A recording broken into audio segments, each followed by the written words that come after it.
On PC and mobiles, I will show you in a few moments how to join college football revamped Discord server.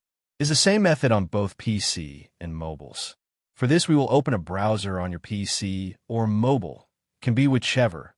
In my case, I will use Edge.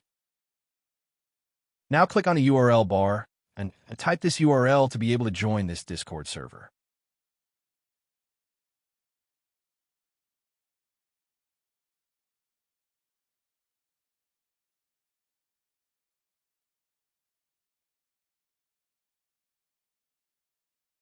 Doing this will automatically start your Discord application if you have it installed. Then click Join, and you will have access to the Discord server.